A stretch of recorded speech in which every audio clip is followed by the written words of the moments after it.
¿Cuál puede ser el origen, Kiko? Te puedo llamar Kiko, me puedo llamar Kiko perfectamente. ¿Cuál es el origen, que me imagino que no será en Cádiz, sino será un movimiento internacional, de los curas obreros, de ese compromiso de los sacerdotes con el movimiento obrero hasta el punto de ellos mismos ponerse a trabajar en fábricas? El inicio hay que buscarlo en la Francia de la Segunda Guerra Mundial, de la Francia ocupada por los nazis. Los nazis lo que hacen es establecer lo que es el STO, un servicio de trabajo obligatorio, y cogen pues a jóvenes, a sobre todo hombres, los cogen de la Francia ocupada y se los llevan a trabajar pues tanto en la actividad de servicios primarios, agricultura, a construir carreteras, construcción de armamentos, etcétera. Esas personas pues pasan a estar en barracones, encerrados y demás, y una parte de la iglesia, en ese caso podemos encontrar el inicio en unos dominicos llamados Henri y Godin, que pertenecían entonces a la JOC, a la Juventud Obrera Cristiana, que ya desde los años 30 pues había nacido en Bélgica, y por esa inclinación se quitan la sotana y se van a esos barracones de la zona ocupada donde están presos, pues para acercarles la fe. Digamos que ese es el primer acercamiento. ¿Qué ocurre? Que cuando Henri y Godin pasan esa experiencia tan dura, escriben un libro en el que se establece un punto, digamos, básico para el pistoletazo de salida de los curas obreros. Escribe un libro que dice Francia, país de misión. ¿Qué quiere decir eso?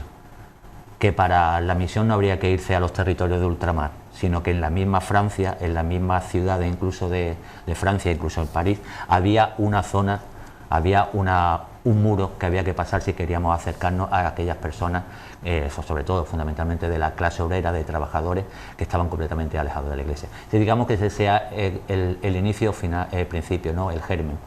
Ese libro, que no dejaba de ser un pequeño libro de pocas páginas, que lo que se quería dedicar al principio pues para que lo leyeran aquellos sacerdotes con inclinación al apostolado obrero, pues llega a tener mucha influencia en Francia, sobre todo incluso porque hay un cardenal Suhart, que lo lee y en una de las cartas pastorales habla de esa obra como diciendo efectivamente, Francia es un país de misión, París es una ciudad de misión, y crea lo que se llama entonces, la misión de París, que era el primer germen, digamos, del sacerdocio en el trabajo, ¿no? En el que hay curas que van allí a formarse para pertrecharse, digamos, de aquellas estrategias que le pueden acercar al mundo obrero circundante, pues para ir evangelizar. Ese es el inicio. ¿Y en España cómo llega ese movimiento a España? ¿Tiene que ver un poco con la lucha contra la dictadura o cómo es? En primer momento no, es que claro, en España tenemos esa circunstancia particular, es decir, en Francia, hay una serie de choques con el Vaticano, se prohíbe durante una época el sacerdocio en el trabajo, luego se vuelve a permitir, pero bueno, hablamos de unos estados, digamos, libres, democráticos. ¿Qué ocurre? Pues que el movimiento el fenómeno más bien que el movimiento de los curas obreros pues tiene éxito ya en Francia, en Bélgica, en Alemania, empieza pues por toda Europa. En España, ¿qué ocurre? Pues que estamos en una situación de dictadura, y además una dictadura, entre muchas cosas, pues anticomunista, antisocialista y antiobrero, ¿no? Que eran verdaderamente los que podían ser, los que pudieran acabar, como de hecho acabaron más adelante, ¿no? con los cimientos de la dictadura. Entonces, aquí lo que encuentras es un frenazo grande, hay que esperar hasta por lo menos 1956, lo que hay un primer jesuita, son los jesuitas los que introducen un poco el fenómeno en España, en el País Vasco, en el que se le permite a un cura llamado Javier Armentia, ¿no? Que pueda trabajar durante media jornada, ¿no? En lo que era la mina de Chavarri, ¿no? en la metalurgia. Digamos que ese es el primero de los curas obreros en España. Luego se acerca un poco, digamos, a la zona de Barcelona, también por mano de jesuitas, y solo un poco más tarde ya deja de ser un poco patrimonio, digamos, de los jesuitas, y suelen ser también cura diocesano de la parte de Cartagena y Murcia, así como empieza a extenderse. Pero fundamentalmente al principio todavía no estamos, digamos, en el Vaticano II, todavía no ha entrado, lo que sería un acercamiento pues a aquella alejada clase obrera, ¿no? Digamos, a las 99 ovejas, ¿no? que están alejadas del rebaño, pero el acercamiento, digamos, que todavía no tiene esos matices, digamos, políticos o sindicales que adquirirían más tarde. Y un poco de ejemplo puede ser el padre Llanos en El Pozo del Tío Raimundo. Sin duda. Hay también una novela, fíjate, estabas hablándome y me acordaba de una novela que leí yo de pibe, de Martín Vigil, que era jesuita, se llama Una chabola en Bilbao. Bueno, exactamente, después tiene Martín Vigil los curas comunistas, que incluso lo nombro en mi libro, ¿no? Porque hay un cura ficticio, pero que verdaderamente creo que es muy recomendable su lectura para entender el fenómeno, ¿no?, del cura obrero, ¿no?, que es el padre Francisco Quintas, y que verdaderamente es una, vamos, lo nombro no porque creo que es una forma también de acercarse. Cuando habla del Padre Llano, y es un esfuerzo que también he hecho yo, porque el libro, que supongo que ahora hablaremos sobre él, aparte de, además de hablar... Pues vamos a enseñarlo, enseña el libro, ¿eh? El libro, además hay que hacer un umbral, de vez en cuando. En el libro... Kiko está aquí porque escribe Botas, casco y mono de obrero sobre el altar, que es una tesis doctoral convertida en libro, publicado por la Universidad de Cádiz, sobre la historia de los curas obreros en la provincia de Cádiz. Entonces, sí, lo que te comentaba, ¿no?, que además de este esfuerzo, digamos, desde el punto de vista historiográfico, ¿no?, para extraer pues, la génesis y el éxito del fenómeno en Cádiz, también hago un esfuerzo por caracterizar al cura obrero. Me explico. Hay una cierta equivocación, pero no solo en las personas que no tengan ningún interés por acercarse al fenómeno, ¿no?, sino incluso por historiadores o en políticos, incluso he visto en alguna documentación, de llamar cura obrero a cualquier cura que por el hecho de que su parroquia esté en una parroquia obrera o que tenga cierta inclinación pues, a trabajar pues, con la familia, digamos, obrera de los barrios obreros, ¿no?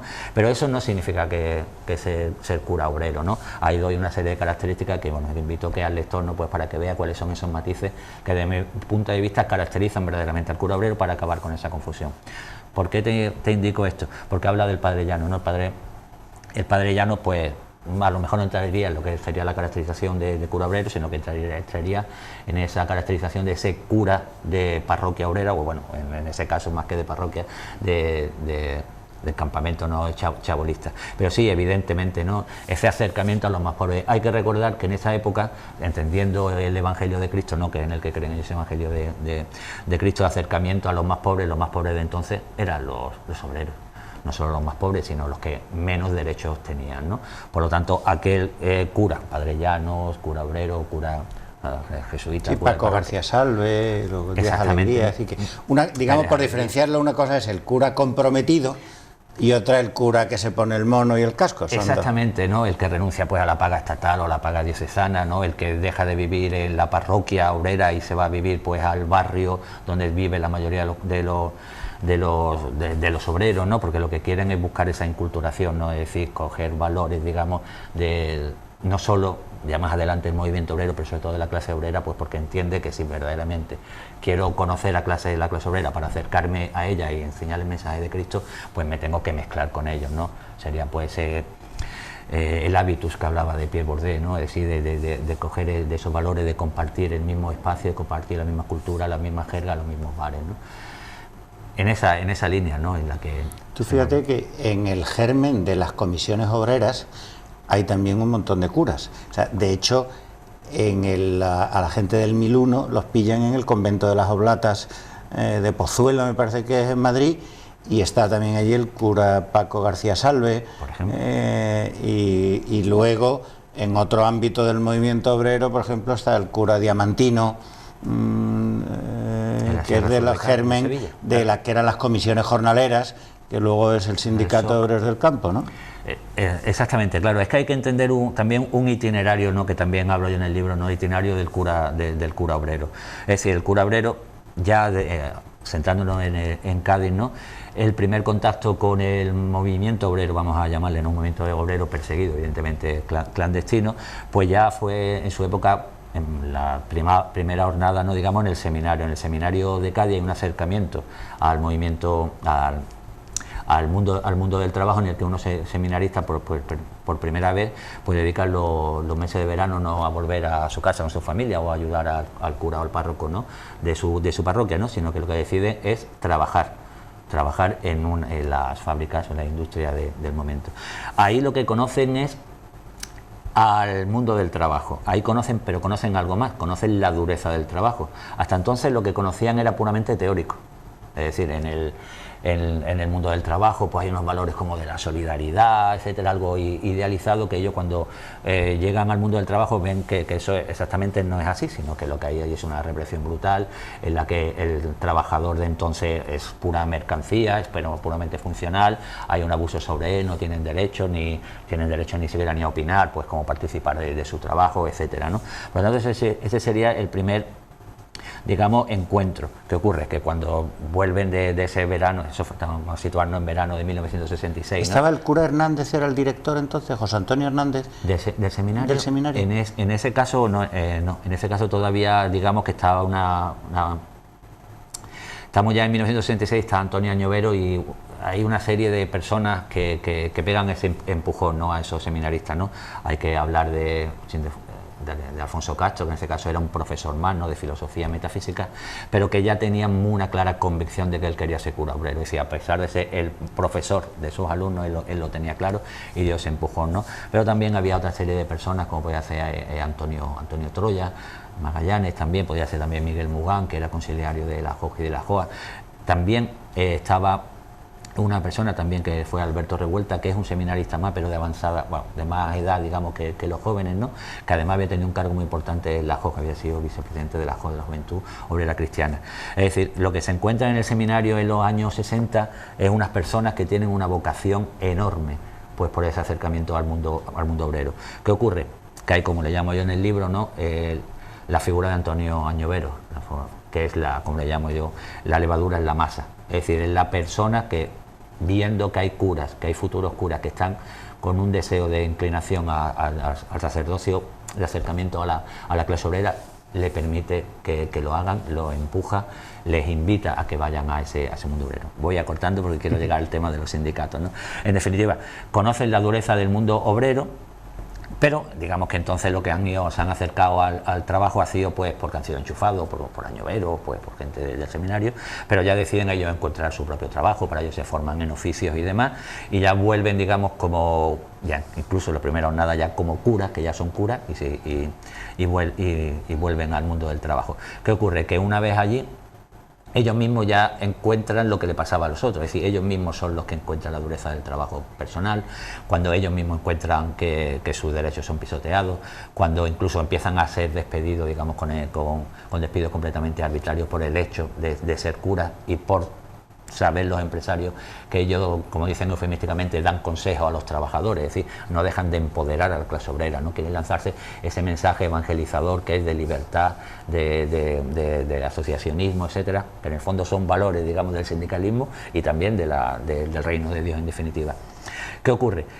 Que además estos curas obreros, como he dicho antes, han tenido mucha relación con la JOC y la JOA. Ni la JOC ni la JOA son sindicatos, evidentemente, pero son una parte de la Iglesia, y sin ser un sindicato fueron una auténtica cantera de sindicalistas, porque verdaderamente formaron a aquellas personas que trabajaron con la JOC y la JOA en valores completamente sindicalistas. ¿Qué quiero decir con ello? Que estos curas obreros que se habían formado, que habían conocido el mundo obrero a través de la JOC, de la JOA, ya en el mundo obrero empiezan a conocer pues a esas figuras clandestinas que están dentro digamos ya de la lucha sindical. Y ellos pues no son son el germen, por ejemplo, de la USO, de la Unión Sindical Obrera, que es un sindicato bastante cercano a la Iglesia y a estos postulados de la JOC, la que terminan pues como Gabriel Delgado y otra serie de curas, y las comisiones obreras pues también le dan un empujón. Esas comisiones obreras evidentemente estaban ahí, ¿no? Existían. Algunos de ellos, incluso desde el sindicato vertical, pues trabajan como una especie de caballo de Troya, metiéndose con la figura del entrismo, ¿no? Dentro del sindicato vertical, y siendo de comisiones obreras, evidentemente ilegalizadas, pues empiezan a tomar decisiones, ¿no? En definitiva, y llegando a la pregunta que me hiciste, ellos, los curas obreros, fueron un empujón muy importante para el sindicalismo. Evidentemente un empujón simbólico. Estamos hablando de que en Cádiz eran 22 personas, en Córdoba pues eran 15, en Granada era un número muy pequeño, que dentro de este gran número de personas con vocación sindicalista, sobre todo en Cádiz, ¿no? Nos podemos remontar al tiempo de Fermín Salvochea, ¿no? Es decir, por la lucha ya por esta reivindicación, pero de una forma muy simbólica, ¿no? Porque cuantitativamente hablando fueron pocos, pero fue muy importante su labor, ¿no? En creación de la USO y de dar un empujón a las comisiones obreras. Javier Fajardo, que está aquí en la portada, ¿no? Fue, digamos, uno de los gerifaltes, ¿no? No lo reconocí, yo le pregunté, pues claro, al principio cuando vi la portada, que le preguntaba a Santiago Moreno, digo, ¿pero eso es en Cádiz? Y me dice, sí, y le digo, ¿y esa foto quién es? Y claro, yo conozco a Javier pero claro, está aquí tan joven y tal. Claro, ya luego él me dice, sí, el que tiene la cruz y tal, y digo, coño, es verdad. Sí, Javier es joven porque es que era muy joven. Es que Javier con 23 o 24 años, bueno, ya había acabado, digamos, la carrera de filosofía y de teología, esperaba ser obtener el sacramento del sacerdocio. La cosa se retrasaba, ¿no?, por cuestiones a lo mejor relacionadas con el carácter de entonces de Antonio Dorado, ¿no?, pero ya con 23 años estaba ya trabajando. Y entonces, ¿cómo llega a España ese movimiento? Porque es decir, que me hablas de los años 40 en Francia, sí, de la ocupación nazi y tal, y luego de los años 60 en España. Es decir, hay entre media como 20 años, y me imagino que eso desde Francia alguien traería esas ideas aquí, ¿no? Con extraordinaria dificultad, que es la Iglesia la Iglesia que lleva Franco bajo palio, de todos esta de la Cruzada, es esa Iglesia, y meterse en esa Iglesia creo que no sería fácil en aquellos años, ¿no? No, evidentemente hemos hablado de la misión de París y demás, pero también hay que hablar, por ejemplo, de los Hijos de la Caridad, ¿no?, que era una serie de religiosos franceses que se dedicaban ya directamente a trabajar en los barrios obreros. Los Hijos de la Caridad también empiezan a tener influencia por España, ¿no? Hemos hablado también de los jesuitas, que son también la vanguardia en estos temas. Evidentemente, aunque no podemos entender la Iglesia jerárquica española, a pesar del nacionalcatolicismo y demás, no como algo monolítico, evidentemente, ¿no? Es que la Iglesia española, aunque hablemos tendamos a hablar eso como de un todo, pero tenía mucho espacio para la disensión, y en una de esos campos aquellos curas que estaban con esta inclinación hacia el movimiento obrero, pues tenían su cabida. Es decir, había muchos espacios de pensamiento diferente a ese monolítico de los copalios. Por entonces, lo tanto, la JOC, la OAC, ¿cuándo empiezan a entrar en España? ¿En los años 50? ¿O? Bueno, sí, ya Rovirosa y demás. Es decir, en los años 30 ya está creada la JOC, y a partir de los años 40 tiene bastante éxito. Se cumplieron 50 años de la JOAC en Cádiz, hace 10 años, creo recordar, así que ahora unos 60 o 70 años, que es la JOAC que está. La JOC y la JOAC también aquí en Cádiz, que tuvieron un peso bastante importante, fue también un gran impulsor, ¿no? Es decir, yo en el libro, cuando hablo de por qué tiene éxito el fenómeno, por qué Cádiz llega a contar con un número tan importante de curas obreros y con un éxito importante, yo hablo de que, bueno, aparte del cambio del sector, la actividad económica y demás, pero hablo fundamentalmente de la JOC, de la JOAC y del impulso de Añovero. Me explico, la JOC y la JOAC, con Miguel Mugán a la cabeza, y porque algunos de los futuros curas obreros ya eran conciliarios, pues en Tarifa, en otras ciudades de estos movimientos. En una de las primeras reuniones que tienen a nivel grupal con el obispo Añovero, ya directamente le dicen, Añovero, si queremos hacer creíble la Iglesia de hoy en día, tienes que permitir el sacerdocio en el trabajo, tienes que permitir que haya curas en el trabajo. Y digamos que es el mandato, entre comillas, que ya la JOAC y la JOAC a través de conciliarios se lo dicen directamente. Por lo tanto, en aquellos espacios donde la JOC y la JOAC tenían relevancia, y Cádiz era un sitio con mucha relevancia, ellos fueron uno de los impulsores de los curas obreros, sin duda alguna. ¿Y tú cómo llegas a interesarte en este asunto? ¿Es una cosa teórica, una cosa práctica? ¿Es el contacto con alguno de ellos, que tuvieras alguna relación personal con alguno de ellos que te suscita el interés? A mí siempre me ha suscitado interés, pero mi contacto era, yo llegué a relacionar con ellos a través de la política, ¿no? ¿Y tú cómo llegas? Porque esto es tu tesis doctoral, ¿no? Sí, mi tesis doctoral, hombre, vamos, será más grande, pero que obviamente, sí, ¿no? Claro, cuando uno hace la tesis doctoral, ¿no?, lo que intenta es como asombrar, ¿no?, al tribunal desde el punto de vista académico, a base de autores, de marcos teóricos y demás, ¿no? Eso no tiene nada que ver con el libro. Es decir, te tienes que abstraer de todo eso, tienes que reestructurar todo, tienes que llegar a otra forma de escribir, de narrar, de editar, de cambiar, ¿no?, pues para que sea asequible a todo el público y hacerlo verdaderamente interesante. Pero respondiendo a tu pregunta, Hay un punto, digamos que mi acercamiento fue puramente funcional, me explico. Yo estuve trabajando en el Seminario de Cádiz como profesor de Sociología desde 1997 hasta 2003, por lo tanto mi acceso cotidiano y diario al seminario diocesano, pues en esos ratos libres, pues vas a la biblioteca, vas a archivos y empiezas a ver que hay una documentación que resulta interesante. Yo siempre había tenido una inclinación, porque ya estaba haciendo el doctorado entonces, al estudio del papel de la Iglesia, de los movimientos cristianos en la democratización, ¿no?, de los estados y en las transiciones, ¿no? Por lo tanto, eso encajaba en mi marco de estudio, y empecé a encontrar pues una documentación, a encontrar unos nombres, unos apellidos que verdaderamente pues me mostraban que había un campo sin estudiar que era muy importante.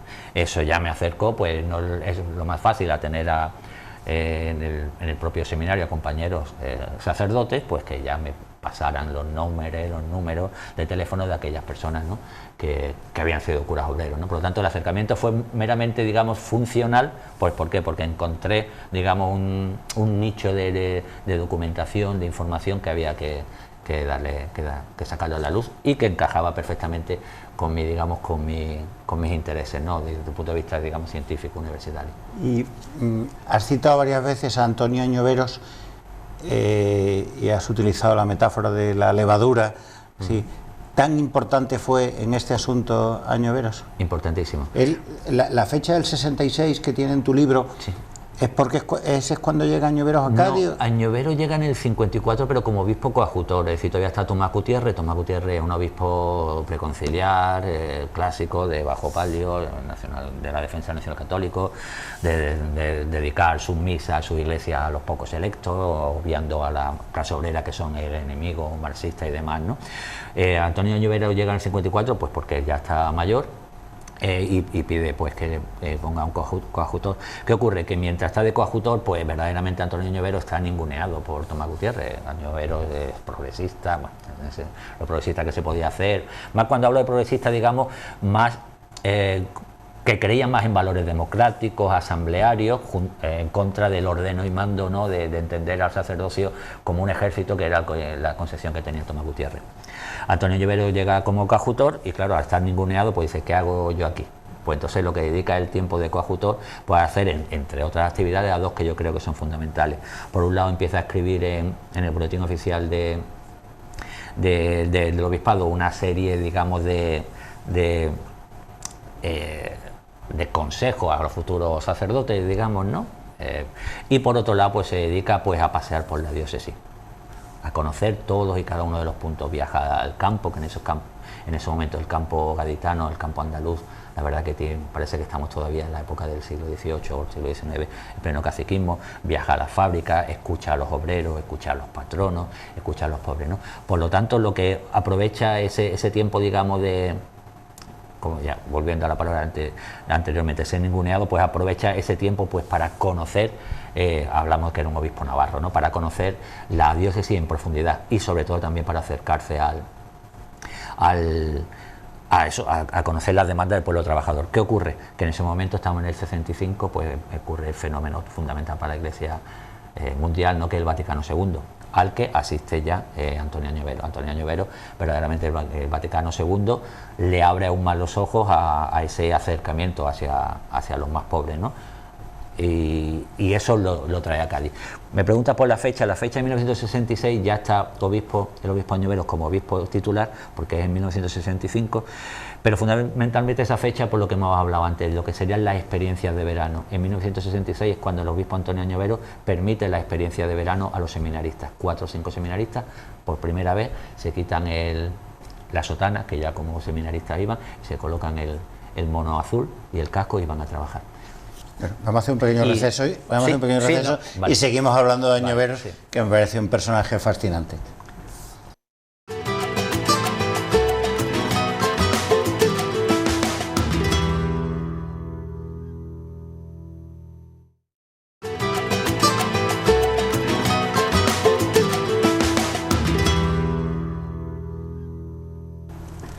Estábamos hablando de Antonio Añoveros y de la importancia que tiene en Cádiz y que de alguna manera pervive todavía su legado, ¿no? Sí, la figura de Antonio Añovero es clave para entender el éxito del fenómeno. ¿Con eso quiero decir que si no hubiera estado Añovero no hubiera habido curas obreros? No, por supuesto que no. Es decir, había unos sacerdotes y unos futuros sacerdotes tan convencidos de que querían ser curas obreros que eso hubiera sido imparable. Pero claro, en el fondo tenía que haber un obispo que diera permiso para ese tipo de ministerio, para ese tipo de sacerdocio. Y Antonio Añovero estaba encantado de que así fuera. Si hubiera sido con Tomás Gutiérrez, te aseguro que no hubiera firmado esas autorizaciones.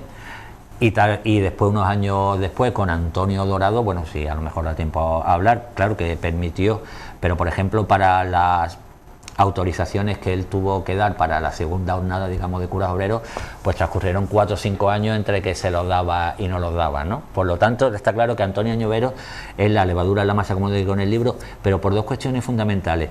Porque él también tenía un deseo de retroalimentación informativa del mundo obrero. ¿Entiendes lo que quiero decir? Él quería mandar unos emisarios fiables que le dieran información de las demandas del cura obrero. Perdón, de los obreros, ¿no? Y encontró los curas obreros y los futuros curas obreros a las personas perfectas para ellos. Es decir, ellos van dirigidos al núcleo de la clase obrera, informan continuamente de cómo es, de cuáles son sus demandas, cuáles son sus necesidades, escriben informes que entregan al propio obispo, y eso ayuda poderosamente a Antonio Añovero para que conozca a la clase obrera, pero ya no desde la teoría de aquellos informes o aquellos manuales que le podían acercar ante la clase obrera, sino con la verdadera información que le mandan estos emisarios perfectos que fueron los curas obreros. Por lo tanto, volviendo y ya resumiendo, ¿sin Añovero hubiera habido curas obreros? Sí, pero yo dudo que hubiera sido con el éxito con el que tuvieron. Hay que recordar que en Cádiz llegamos a contabilizar hasta unos 22 curas obreros, que es un número bastante importante en relación pues con otras diócesis. Apenas le superan otras diócesis nacionales como podían ser en el norte, ¿no? Como Bilbao, San Sebastián o Barcelona, con una población mucho más amplia. Curioso que Añoveros, que no se recuerda mucho, ¿no?, tuvo un enfrentamiento con Franco después, pero luego fue a Bilbao de obispo y tuvo un enfrentamiento con Franco extraordinario, que el Vaticano amenazó a Franco con excomulgarle, sí, ¿no? Eso es un hecho que también reflejo en el libro, evidentemente algo de forma circunstancial, ¿no? Es decir, yo cuando obtengo tanta documentación sobre el periodo de Añoveros en Cádiz, me sorprende que haya tan poco sobre Añoveros en Cádiz. Es riquísimo el tiempo que estuvo Añoveros en Cádiz. Da para escribir tesis doctorales y libros. ¿Qué ocurre? Que cuando hablamos de Añovero, pues se nos viene a la cabeza pues el caso Añovero. El caso Añovero es algo que ocurre cuando ya es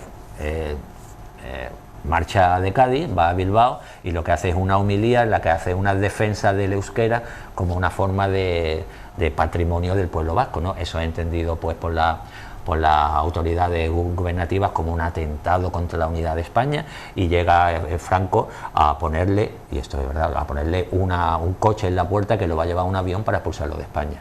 ¿Qué ocurre? Que Añovero, si algo tenía, que tenía muchas virtudes, era que tenía, digámoslo, tenía un carácter muy fuerte, y él llegó a decirle: atentar contra la figura mía es atentar contra el Vaticano, es atacar a una figura que no se puede por el concordato, y eso le puede causar a Franco directamente la excomunión. ¿Qué ocurrió? Que ni coche ni avión, y que Añovero siguió en su lugar, ¿no?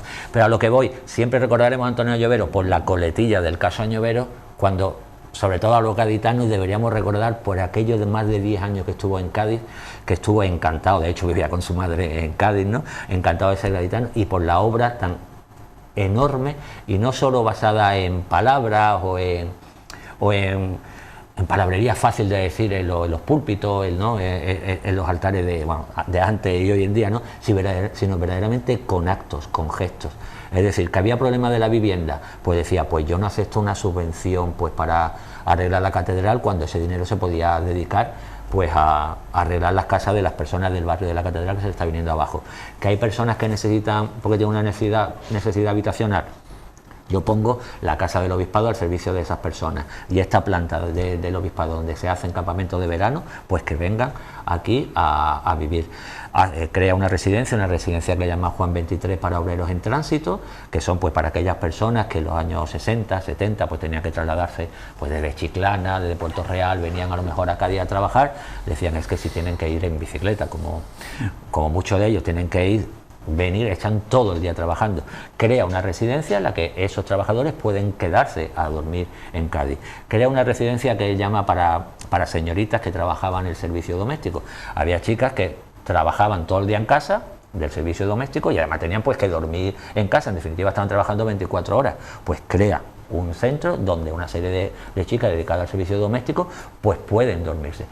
Con esto quiero decir que verdaderamente el acercamiento de Añoveros a la clase obrera o a los trabajadores era basado en hechos, basado en certezas, basado en actos y no en palabras, ¿no? Por lo tanto, la figura de Añoveros es de una riqueza tremenda. Podría contar muchas historias, ¿no?, sobre su relación, sobre el sacerdocio, pero sobre todo porque era capaz de, lo he dicho antes, ¿no?, capaz de crear un carácter democratizador entre los obreros, entre los curas, porque sabía que si él transmitía esos valores asamblearios, democráticos, de vamos a tomar las decisiones entre todos, de lanzarle mensaje a los seminaristas de entonces, el seminario es algo vuestro, ustedes podéis decidir si estamos haciendo un plan de estudios que responda a vuestras necesidades, planteármelo por escrito, podemos cambiarlo, porque él estaba convencido de que si transmitía esos valores asamblearios democráticos, estos curas, cuando estuvieran en el mundo del trabajo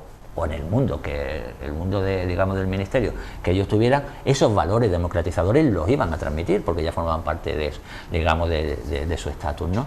Y eso es algo que verdaderamente hay que destacar. El propio concepto de chabolismo vertical, el que lo acuña es Añoveros, ¿no? Sí, eso he leído yo por ahí, es decir, yo eso lo he leído en periódicos, no te puedo dar la certeza porque no lo he encontrado en un documento, pero yo lo leí en prensa. Yo lo leí, fíjate, la primera vez que yo leí eso es un libro de Antonio Burgos que se llama Andalucía Tercer Mundo, que es de 1970 ese libro, que cita una homilía de Añoveros sobre la vivienda en Cádiz. Y entonces habla de 20.000 cosas el libro, pero cita aquello y entonces le pone en boca de Añoveros lo del chabolismo vertical, que luego se usó mucho en las siguientes, los urbanistas, todos los políticos que llegan en los años 70 a preocuparse por las condiciones de vida de la gente más humilde, utilizaron el chabolismo vertical como la manera de vida en el centro de la ciudad de Cádiz, ¿no? Sí. Y se lo atribuyen a él, vamos, que no...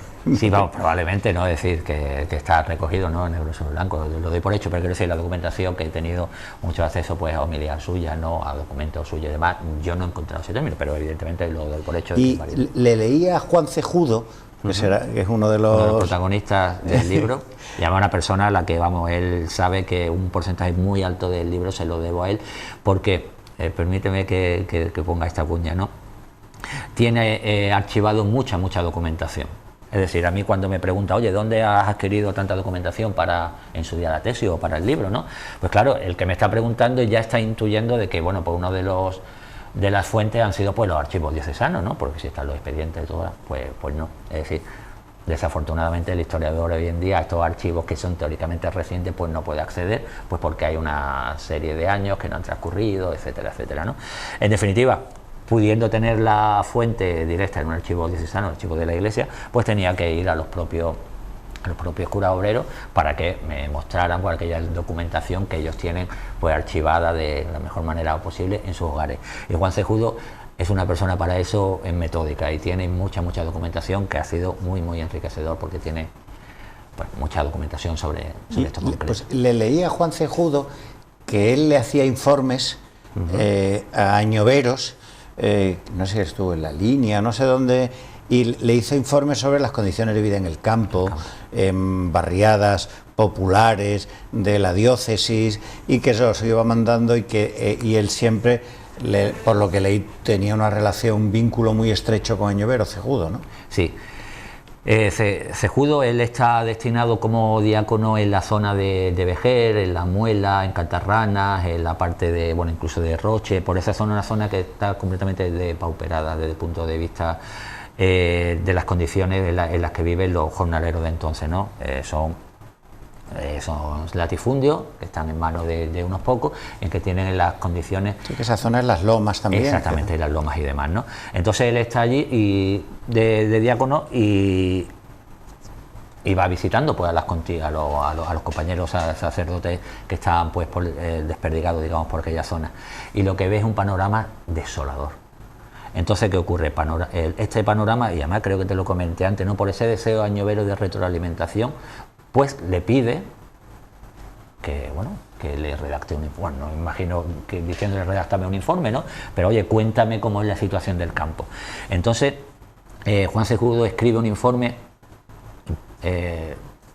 para leerlo, verdaderamente es interesantísimo, que le llama Informe sobre el campo andaluz, en el que cuenta la realidad que él ve. Una realidad que, si la leemos hoy en día, parece mentira que sea de los años 60 del pasado siglo, porque parece que puede ser del siglo XVII o XVIII, ¿no? Es decir, que los niños están trabajando a pleno sol, que no van al colegio, en el que los caminos son intransitables, en que las familias de jornaleros que trabajan muy pocos días al año viven en unas condiciones pues infrahumanas, sin servicios, sin baños. En definitiva, es un panorama tremendo. ¿Qué ocurre? Este informe se lo envía a Añovero, como hemos hablado antes, y Añovero, pues con esa capacidad que tenía, además consciente del tirón mediático que tenía Añovero, pues le da un carácter de carta pastoral, y ese informe sobre el campo andaluz lo convierte en una carta pastoral que dio muchísimo calor a nivel nacional y que fue portada incluso de algunos periódicos, ¿no? Que le llamó El campo, hablo un poco de memoria, tiene un panorama desolador.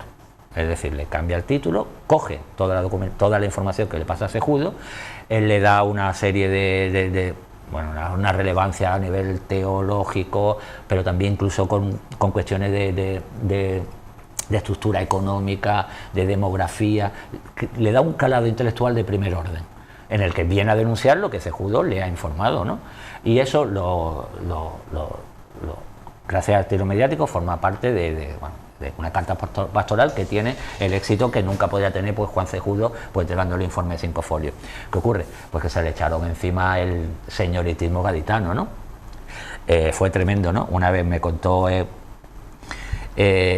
Juan Cejudo, ¿no? que le dijo el propio Añovero: oye, Juan, ha venido aquí la policía a decirme, oye, ¿quién es el que ha escrito este informe, que voy a detenerlo? Y dice que le dijo Juan Cejudo a Añovero, le dijo, y yo le he dicho, me tienes que cortarte la lengua antes que decirte que ha sido, cuál de mis curas ha sido, ¿no? Esa era la dialéctica de Añovero, es decir, que sí, que tengo un poder gubernativo delante, pero yo también soy poder aquí, ¿no?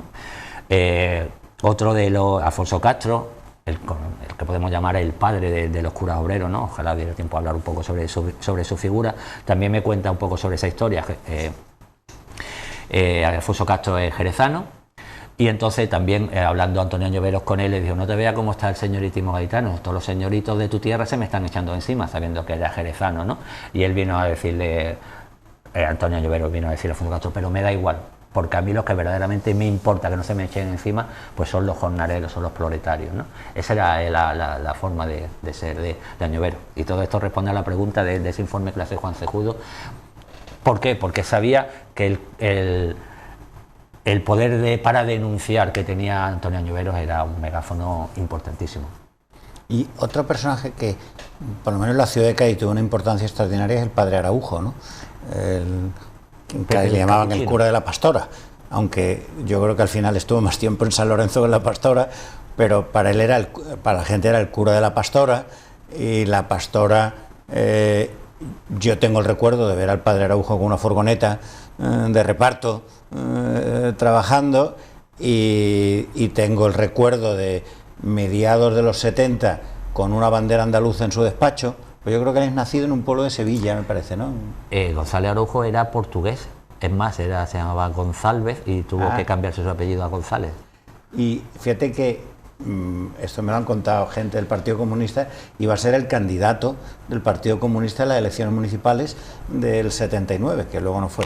Y bueno, es decir, los encierros en la Pastora fueron un hito en la lucha por la democracia en los años 70 y tal. Es decir, que es un personaje muy conocido y todavía, afortunadamente, yo me lo encuentro muchas veces, que tendrá 80 y tantos años. Sí, en la presentación del libro estuve y la verdad que fue muy agradable porque no está ni mucho menos de acuerdo con este tipo así de actos públicos y demás, y fue para mí una alegría darle un abrazo. Sí. Entonces, ¿tuvo esa importancia? Cuéntame un poco el papel del padre Araujo, ¿no? Sí, te voy a decir una anécdota que creo importante. Es decir, se voy a contar varias anécdotas, ¿no? Al margen de, digamos, del instrumento tan importante que podría hacer un encierro, ¿no? Como voy a hacer el encierro de la pastora. González Araujo, aprovechando que se tenía que cambiar el carnet, pues llega a la comisaría y dice, bueno, me tengo que cambiar de González a González, pero también me vas a quitar la profesión, que ponéis profesión el carnet de sacerdote, y me vas a poner soldador, que era para lo que se estaba formando, ¿no? Esto no dice mucho. Es una anécdota, pero es muy simbólico, es decir, cómo quería aparecer ante la sociedad como un trabajador, ¿no? Esa es una de las anécdotas. Pero otra anécdota, para que conozcamos el nivel de seguimiento que tenía por las clases más populares gaditanas, y es que a finales de los años 60 había un programa en Radio Cádiz que se llamaba, hablo un poco de memoria, pero era... ¿cuál es el gaditano más ilustre? O algo así, ¿no? Y entonces la gente llamaba por teléfono, pues uno decía Pemán, otro decía tal. Bueno, el que ganó fue Pepe el Capuchino, ganó José Araujo, ganó él, fue el que quedó primero. Con esto quiero decir que imagino a las masas populares llamando por teléfono para que quedara primero pues esta persona, ¿no? Una persona que desde que estaba en la pastora fue muy perseguido por las autoridades gubernativas, pues porque ya en la pastora pues organizaba un taller pues de confección pues para las mujeres de los trabajadores para que pudieran aprender una profesión, daba lecciones de mecanografía para aquellas personas que quisieran aprender una profesión. Es decir, era todo un foco, digamos, de dinamizadores del barrio, pero siempre con cara, ¿no? Pues para dar una cualificación pues profesional a aquellas personas para que pudieran encontrar un trabajo. El caso del encierro de la pastora, yo lo tengo en el libro casi como un estudio de caso, ¿no? Pues porque hay que entenderlo, ¿no? Lo fundamental aunque hay mucho acto, pero a él le dedico especial atención, porque creo que en los encierros de la pastora se pone en juego como un tablón de ajedrez, ¿no? Pues todas las piezas que había en el Cádiz de entonces, ¿no? Por un lado pues estaba pues el personal gubernativo, pero también pues la prensa, digamos, afín al movimiento, como había pues aquel sindicato vertical. Por otro lado pues estaban los trabajadores, estaban los curas obreros, pues hasta aquella prensa más inclinada, ¿no? al apoyo a los obreros, y cómo luchan entre ellos. Además eso ocurre en un periodo de sede vacante, digamos que no hay obispo, ¿no? Es decir, Añovero se ha ido a Bilbao.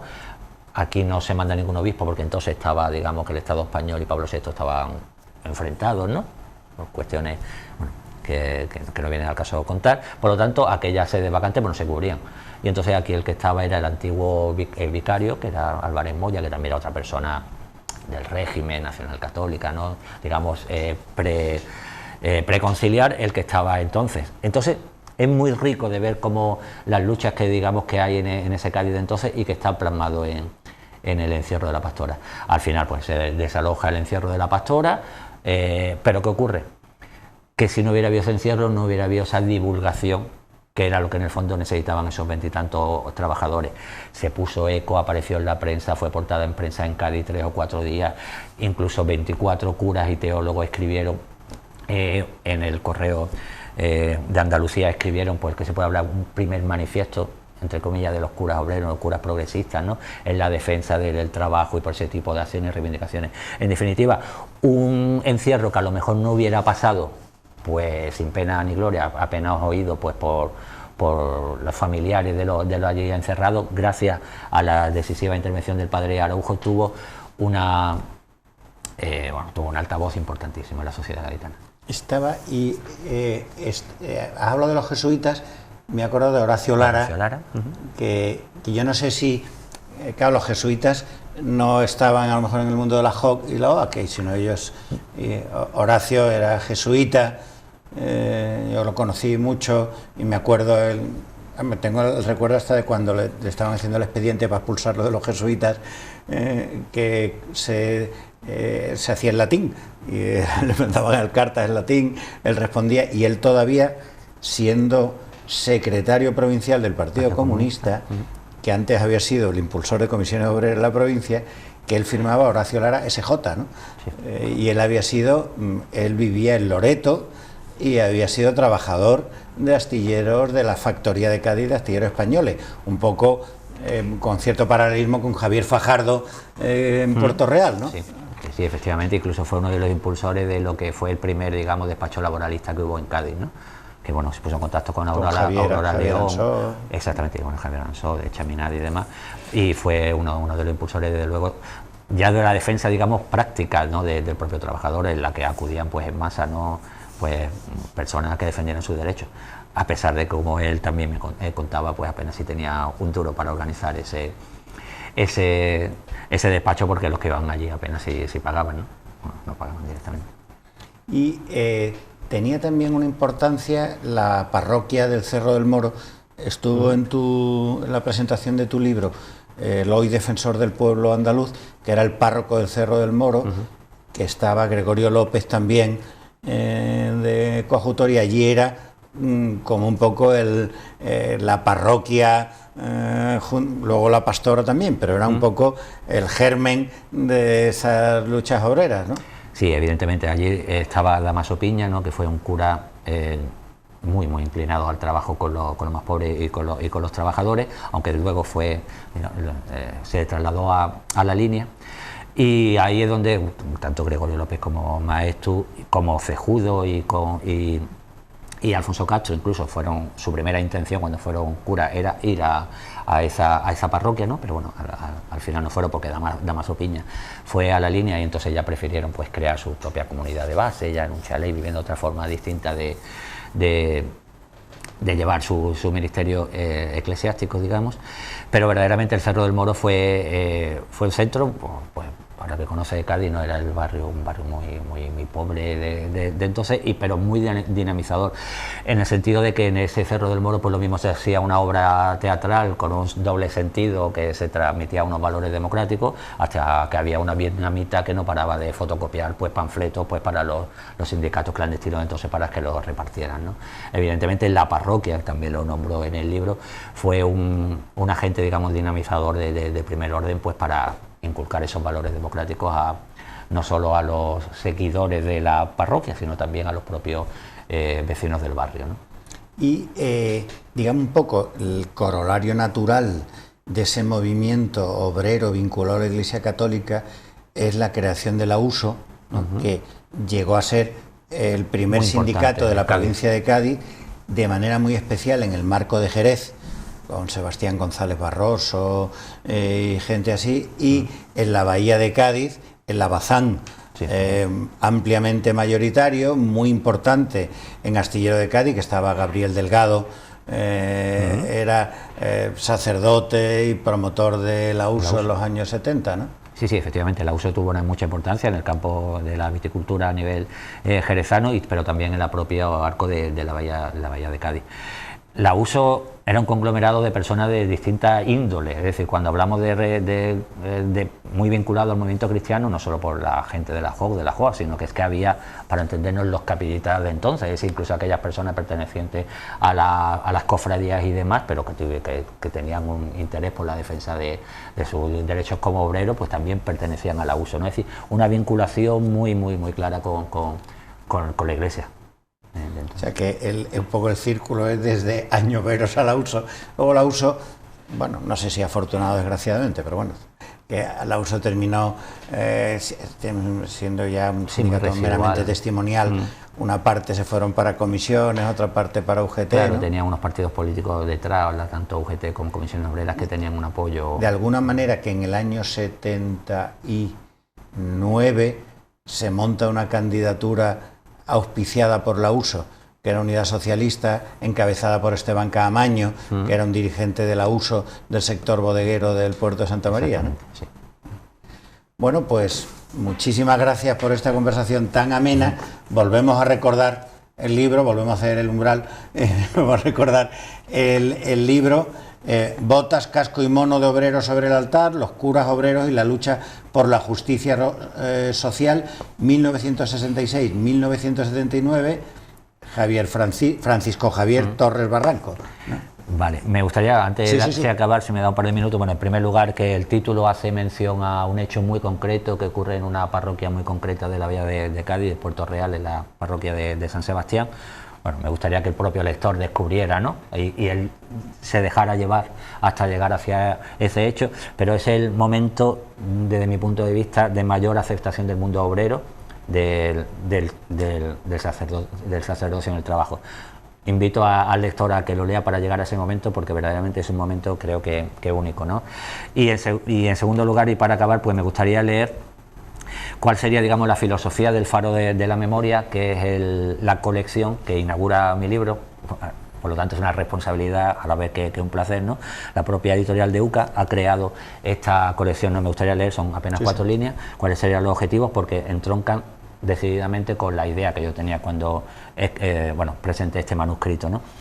Dice: su objetivo es arrojar luz sobre las vivencias de la gente común, que a veces naufragan en las aguas de la historia oficial, rescatándolas del olvido y del silencio para que sus perspectivas del pasado, sus aportaciones culturales y la reivindicación de sus voces contestatarias sobrevivan a los estragos del tiempo, iluminando nuestro presente.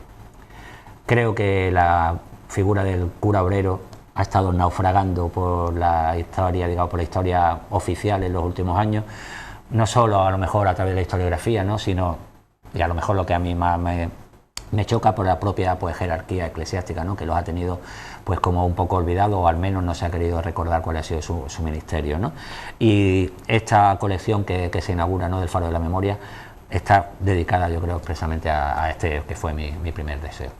Pues muchísimas gracias, enhorabuena por tu libro, por darnos a conocer esta página de la historia tan importante en España y en la provincia de Cádiz. Muy bien, gracias a ti.